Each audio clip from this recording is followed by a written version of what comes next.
Ladies and gentlemen, welcome back to Saturday Smackdown for the week 6th of September 2014. This video is game number 3 in the best of 7 series played between Mitoe and NightBR for this event. Once yet again, it will be casted by ZutaZuta and myself, so if you're not quite sure what's going on or what this event is or who ZutaZuta is, then take a look at the first 20 seconds or so of game number 1 in this series, or you can read the description just below this video. So, I hope you guys enjoy, and if you'd like to see more dual commentary from us too, then let us know. Enjoy the video. Exactly. So, what we got here then, Indians versus Ottomans on the map Mongolia. I must admit, I'm not hugely familiar with India as a civilization. It's not as I'm not going to be able to add as perhaps quite insightful comments as the Japan versus France game, which was a great matchup. This matchup, though, is going to be pretty interesting in the sense that I personally would say Ottoman and India are both top tier in terms of power as civilizations, and because of that, we'll see some pretty powerful, I don't know how to say it, that kind of gameplay at the, yeah, what do you think, Zuta? So there are actually a handful of things that I want to mention that are really good for India right away. One is the fact that he got a 400 wood start, meaning he can 10-10 without having to gather any wood whatsoever. The second is that Mongolia is an insane map for him. If you recall, when the second we got into the game and Mitoe knew that the map was going to be Mongolia, he instantly took India, which is because this is probably bar none the best map for India in the game, just due to the fact that so let's take into consideration what they have. There's really short rush distances, right?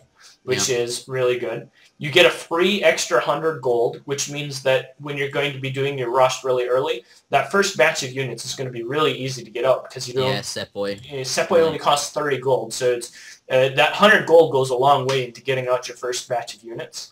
This is true. Some other good things: you have 3 guaranteed explorers, which means that finding these cows, absolutely, yeah, which means finding these yaks, especially against a civ like Ottoman who wants to build a trading post and effectively has to just run straight to the trading post. And it's so far away. And you get so much time to find the yaks. And yaks for this civilization, they're not quite cows, so they're not quite as good, obviously. But, they generate a lot of XP, right? That's what they do, That is correct, yeah. Yeah. Which makes him, honestly, not that far behind economically, as some people might think on this particular map. This map is it's very good. It's not a low hunt map, but it sort of is. They're really far away, and I feel as if India doesn't need a huge amount of hunt because their villagers cost wood. So on a high hunt map, like where, say, British is really good because of that, India can be good on maps that don't have a lot of hunt. And this map, it does have hunt, it's just really awkward in far away, and I feel as if I would class it as sort of a not-so-nice map for huntable animals. So there's that for India too. There's that for India too, and then maybe the nail in the coffin for NightBR in this game is the fact that if we take a look at gold mine spawns, his gold mine is in maybe the worst position that it could possibly be. Ideally, it would be spawned behind his base somewhere where he could, get a nice massive Jan Abis from it behind his base. Unfortunately, is directly right out front of his base in essentially the worst place possible, right in the line of fire where Mitoe's attack and that goes through his berries as well. Wow. Yeah. So if it ever comes to those. Yeah, this is just matchup kind of wise is looking very, very scary for Otto, but as you mentioned earlier, Otto is a very good civ, and we'll have to see whether or not he can keep himself alive. It's to get to that critical point of Jan Abis where he can push out and just kind of kill everything. So you say, I'm thinking about build orders here. Jan Abis, colonial agenda. That's what we're looking at for NightBR, you think? What's the Indian player up to? I noticed that Agra fort going up very quickly. There aren't actually any villages on it though, so this isn't a 10. That's not a 10-10. There's far more than 10 villages here. What is going on for India? As I say, I I've had experience with Japan and China, but I've never actually gotten a level 40 Asian home city. I'm not proud to announce. So that means I can't really play India because you need their level 40 wood trickle card. But what is India doing here? So I mean, India. This is like normal India style. This is 10-10. You build 10 villagers and then you transition everything to it. Yeah. He's up very, very early. I expect Mitoe to actually still play some sort of economic play behind this. I think he'll probably ship something like 600 wood as his first card and get a consulate and then maybe 300 export, something like that. Okay, so and I'd just like to go over what a 10-10 is for people who perhaps in the chat don't. I think the majority do, but a 10-10 is where you go up with 10 villages on 10 population and you don't build a house, you just go up super quick. Go ahead. And so I think the transition behind this is going to instead shipping 5 Sepoy. So he has Sepoy. Yeah, he has plus the 2. Makes for 7 very early Sepoy. He's actually get his first batch of 5 in a moment as well. Yeah, and interestingly enough, he's actually going to swing by and get this 300 XP treasure as well. I've actually criticized Mitoe on this when we've played together. That I think this is a mistake that he makes a little bit too often. Timing is of the essence here, right? I mean, his economy is not poor just because of the map, because he's got so much XP from the axe. But part of the strength of India with this build is the timing of how fast they can get out those Sepoy. And by slowing down and taking the 2 treasures with his unit, sure, he gets the benefit of the XP from the treasures, but at the same time, his timing kind of gets a little bit slowed down. If we if we recall what we were really focusing on in the early game, it's kind of the lack of resources, the forward gold mine, stuff like that, that Knight was going to have to be able to deal with. And and it's still an issue, but at least at this point, he's gotten some time to pull together some Janissaries, has pulled together a little bit of an army, and as a result of that, is going to be able to secure that gold mine a little bit more easily, and might make it a little bit more difficult for Mitoe progressing from here. We'll just have to see. If you're going to pop up super quick to the next stage and send all of these, like he did. He sent five Sepoy and he got these out super quick. You say time is of the essence. You want to really go in there and harass the opponent who hasn't got anything together, as you're saying. You want to kill the villagers, force him off the resources. Oh, some Gurkhas coming out. Yeah, a couple of Gurkhas coming out, and also a transition to a more economically stable build for Mitoe as well. He has shipped 600 wood and now 300 export. Obviously, the absolutely fabulous thing about all this XP he's gotten is it's really going to jumpstart his early XP. It's probably even better than having a trade post at this point, just with the cows and the 300 XP treasure. That's actually insane. Like, he's got so many cows. Would it be worth constructing, what is it, a livestock pen that they... Sacred Grove. The Sacred... Yeah, that's the equivalent I was going for. This is just so expensive. I mean, at this point, I think you just take it I feel that way about a livestock pen as well most of the time. It's just not worth doing. But, you know, he's got a lot of cows. Anyway, here he's now... You see the 700 gold on the floor. I was thinking if he was using his skirmishers, or the Gurkhas, more to the point, a bit better, perhaps he could have, like, you know, delayed that coin going in and delay the Abbas coming out just by using the range of the Gurkhas to stop the Zealot settlers collecting it up. Yeah, and now that there are some Abyss guns out on the field, I think this is going to get more and more progressively difficult for Mitoe to push an in-win. Obviously, his economy is going to be very strong, but the thing you really want to try and control with Otto in this matchup is keep them away from that critical mass. Don't allow them to get to the point where they have that, like, obscene number of Jan Abyss pulled together and can just, like, ram your throat and, like, there's nothing you can ever do. Like that's the thing with Ottoman, isn't it? Yeah, and so I don't know. I don't know that he's explicitly missed his window just yet, but I think Knight finds himself in a position where he's at the very least not dead. Now, we do note that he has not gathered, like, essentially any gold so far this game. He's instead just relied on the 700 gold, 600 gold shipments to really kind of power his way through and get out those Abyss guns. As a result of that, at some point he is going to have to be able to gather gold there with a fairly large number of villagers, and that could still be a difficulty for him at some point in the game. Or what might happen is he'll get all these Abbas guns out with the coin and then not, continue to just collect food and gold in the ratio needed for Janissaries, and those Abbas guns he trains will realistically be the only Abbas guns he'll train because the coin mines, the coin shipments will run out, is something you might see happening sometimes. But actually he's doing quite a nice job of picking off the Abbas guns. He's sort of using the advantage that the skirmishers have, the long range on the Gurkhas, to pick them down, and if you keep doing that, don't let him get these Abbas guns, so... that's looking good for him.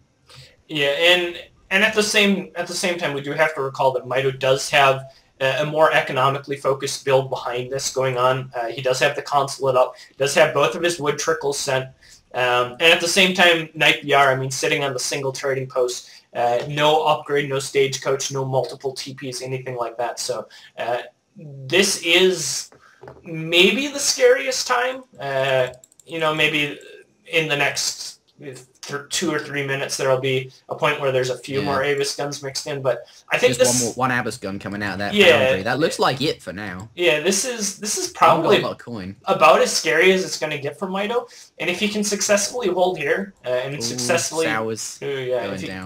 he can trade here though and get a good fight, he probably finds himself in a position where he can actually win. So we'll have to see. Knight smartly avoiding the Agri Fort running up to the north side of the map. And we'll have to see whether or not Mitoe can find his trade. Yeah, I mean, and this is it. And Knight BR sending 3 Hussar. If this push doesn't work, I think Otto is effectively dead. He's a bit all in at this point. But taking out, like, the range on these Gurkhas, those Abbas guns just not getting the value that you paid for them. Like, going full skirmisher here is actually quite nice. I mean, honestly, most of the time, I suppose Ottoman doesn't like building cavalry because Janissaries and Abbas guns are just such a better combination. The fact that India gets skirmishers in Age 1, well, Age 2 more to the point, is really nice for them. This range advantage, I think you outrange the Abbas guns, don't you? So you can actually kite them. Yeah, it's they have equal range. They both have 18 oh, do range. No, wait, 16 versus, what is... 16 versus... 18 versus... 18. It is equal, actually. I'm wrong. The same, yeah. But at least the Abbas guns don't kite you as bad as, say, with, like crossbows. Right? Yeah. Obviously, crossbows only having 16 range is, like... it's a problem. Is a problem, trying to catch up with the Abbas guns. But he's done a good job sniping the Abbas guns, is the point I was making. Yes, and keeping the Abbas count low, and just really having those Gurkhas to power up against the Otto. And I think this is just where he dies. I mean, Mitoe, and those villagers going to be attacked by the Sours as well. He's going to be forced into... I guess that didn't really mean too much. Sorry, go ahead. It's not necessarily... I mean, it's not necessarily the point that he's not, like, winning the fight. It's more to the point that he's not, like, killing India. The longer this game goes, the longer India is allowed to, like, get full market upgrades. I mean, the transition on the consulate has already begun. He's already gotten the villager shipments likely from the Otto consulate, and has transitioned over to the Hussars from the... gotten the Hussars from the Otto consulate, and has now transitioned over to the British consulate, making his units that much more effective. It's starting to pull together. What the two consulates do for those who are perhaps not familiar with India? Yeah, so with Otto, you can get some really nice economic shipments. You can get a 4 settler shipment, and then they have a cavalry shipment as well, a 3 Hussar shipment that you can get from there, which makes it really strong and flexible in the early game, allowing you to get a little bit of cav, which India can lack at times with the Agri Fort, and at the same time power up your economy behind that. And then for the long term, ideally you want to be switched over to the British consulate, which gives you a 10% HP bonus on your military units. Which, that's nice. Like sort of like the Japanese one, but for HP. Which is actually probably better. Yeah, which makes your units more durable in the long term. And so that's ideally what you want to sit on as the game progresses. And as that progression just kind of gets to come to fruition, the longer that goes without being punished, and the longer and the further India can get into their build progression and continue to be powering up their market, getting the wood trickles, all that kind of good stuff. And for the longer period of time that Otto, doesn't have extra trading posts and only has the one trading post and runs out of crates and stuff like that, the further and further behind Otto tends to get.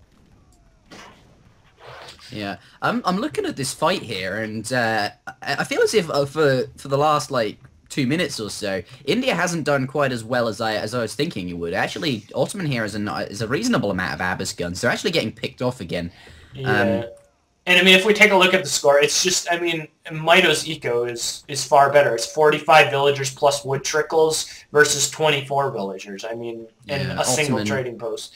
Mitoe can afford to lose units at this point. He can afford to just have these suboptimal trades with the notion in the back of his mind that the more Abyss guns he kills, the more time he buys himself, and just the more awkward he makes it. A few Hussar here could catch the Gurkha. That's from the stable. That's from the stable, yeah. Oh, it is. He has been adding in Zambaraks, though. He has got a few I noticed earlier. They actually just died to Abyss guns.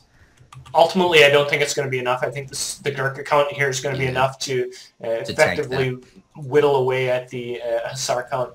Like, 3 Hussars does not really do much against, what, like 25 Gurkha. Yeah. How many actually is it? I've got the mod installed, I can see. It's apparently 2. I need to refresh that. No, that's the queue. 23. Oh, that's the queue. Okay. 23 currently. I'm fairly new to this mod. It's nice though. Yeah, Azim did a good job. When I first started using it, the first iteration, like 1.1 or whatever. Yeah. Many months ago now. I remember the first time I was trying to use it and cast at the same time. It was like it's so awkward. Like you're trying to, and that was back in the time. Yeah, that was back in the time where you had to manually refresh the screen. Oh. So you did that by hitting the F1 key. And so every like 2 seconds I would be hitting the F1 key while trying to talk and like navigate the tabs at the same time. It was... Yeah, I think once you get used to the interface, this is definitely better. Anyway, at this point in the game, Mitoe's economy is definitely reflected in the score. 165 score points here. He's got a nice 60 point, well, we're about a 60 point lead on him. And is now starting to push in on top of the Ottoman players' base. They're going to bring down those houses and just slowly push his way into the Ottoman players' town. And more importantly, Otto just doesn't have a response, right? There's no... Yeah, he just... What does he do? There's no critical... He resigns and hopes for a better chance the next game. Yeah. This map is... This is India's map. They are very, very strong on this map. Perhaps even on par with, like, say, Eero on this map. Yeah. They are very, very strong. Yeah, the point you brought up earlier, the 3 scouts that you get, your 2 normal ones, plus a Mongol scout, finding all those yaks, especially against an opponent like Ottoman, who just goes and builds a trading post and lets you have all the yaks, it gives you a really nice start.